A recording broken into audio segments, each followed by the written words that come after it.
नमस्कार, स्वागत आहे तुमचं माझ्या यूट्यूब चॅनलमध्ये, ज्याचं नाव आहे स्वामी भक्ती मराठी। उद्या आहे 8 मे 2025, वार आहे गुरुवार। तर उद्या आलेले आहे मोहिनी एकादशी। हिंदू धर्मामध्ये एकादशी तिथीला अत्यंत महत्त्व आहे। या दिवशी भगवान विष्णू, माता लक्ष्मीची सेवा आणि पूजा केली जाते आणि या दिवशी त्यांची पूजा आणि सेवा केल्याने आपल्याला चांगले फळ प्राप्त होते आणि त्यामुळेच एकादशीच्या दिवशी भगवान विष्णू आणि माता लक्ष्मीची सेवा आणि पूजा ही अवश्य करा, ती चुकू नका। तर या दिवशी आपण कोणते उपाय करावे ज्यामुळे आपल्याला आपल्या सर्व त्रासातून, आपल्याला सर्व संकटातून मुक्ती मिळेल, तर हेच आपण या व्हिडिओमध्ये बघणार आहोत। तर व्हिडिओ स्किप न करता संपूर्ण बघा आणि जे कोणी नवीन असेल या चॅनलवरती तर सबस्क्राईब करा। तर बघा, वर्षामध्ये एकूण 24 एकादशी येतात आणि एकादशी ही प्रत्येक महिन्याला 2 एकादशी येतात आणि प्रत्येक एकादशीचं वेगळं काहीतरी महत्त्व असतं।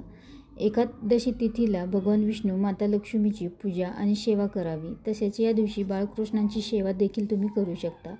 तर ही मोहिनी एकादशी आहे आणि ती पण तितकीच महत्त्वाची आहे। जो व्यक्ती मोहिनी एकादशीचे व्रत करतात त्यांनी आदल्या दिवशीच म्हणजेच आज संध्याकाळपासूनच काही गोष्टींचे पालन करावे। म्हणजे आज संध्याकाळी तुम्ही मांसाहार करू नये, सात्विक जेवण करावे, दिवसभर एकादशीचा उपवास करावा आणि दुसऱ्या दिवशी हा उपवास सोडायचा असतो।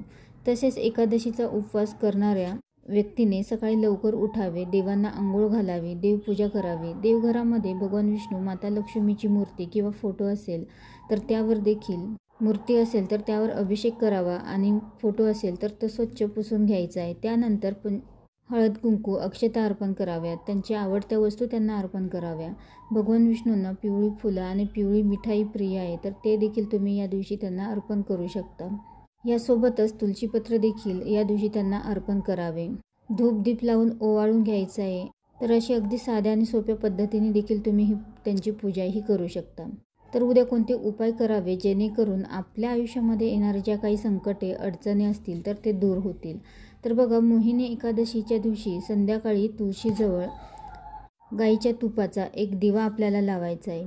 तुळस ही भगवान विष्णूंना अतिशय प्रिय आहे आणि त्यामुळेच कुटुंबामध्ये आरोग्याच्या समस्या येत नाहीत आणि त्यामुळेच प्रत्येकाच्या अंगणामध्ये तुळस ही असावीच। ज्या तुमच्या आयुष्यामध्ये समस्या, अडचणी असतील तर त्या दूर होण्यास मदत देखील होते। तर रोज तुळशीजवळ दिवा हा अवश्य लावावाच।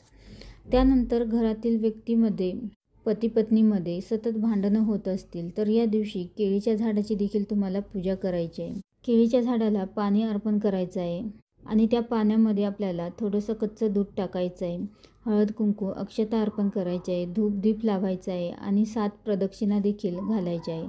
प्रदक्षिणा घालत असताना ओम नमो भगवते वासुदेवाय नमः या मंत्राचा जप करायचा आहे। केळीच्या झाडामध्ये देखील भगवान विष्णूंचा वास असतो आणि त्यामुळेच आपल्याला या दिवशी आपल्या ज्या काही अडचणी, संकट असतील तर त्या दूर होण्यासाठी केळीच्या झाडाची आपल्याला या दिवशी पूजा करायची आहे, जेणेकरून तुमच्या घरामध्ये जे काही वाद किंवा भांडणं, कटकट होत असतील तर ते कमी होतात। यासोबतच या दिवशी पिंपळ झाडाची देखील आपल्याला सेवा आणि पूजा करायची आहे। पिंपळ झाडामध्ये पितरांचा वास असतो आणि त्यासोबतच भगवान विष्णूंचा देखील वास असतो आणि त्यामुळेच या दिवशी आपण पिंपळ वृक्षाची पूजा आणि सेवा केल्याने आपले पितर देखील आपल्यावर खुश होतील, आपल्याला त्यांचा देखील आशीर्वाद मिळेल आणि भगवान विष्णूंचा देखील आशीर्वाद मिळेल। तर या दिवशी पिंपळ वृक्षाला देखील जल अर्पण करावे, हळदी, कुंकू, अक्षता आणि फुलं अर्पण करावे। यासोबतच 7 प्रदक्षिणा देखील घालाव्या आणि प्रदक्षिणा घालत असताना ओम नमो भगवते वासुदेवाय नमः या मंत्राचा जप देखील करावा। तर या दिवशी तुम्ही एकादशीचे व्रत नाही केले तरीही चालेल, पण या काही गोष्टी आहेत तर त्या गोष्टींचे पालन हे आवर्जून करावे आणि ज्यांना व्रत करण्याची इच्छा आहे तर त्यांनी व्रत हे करावे।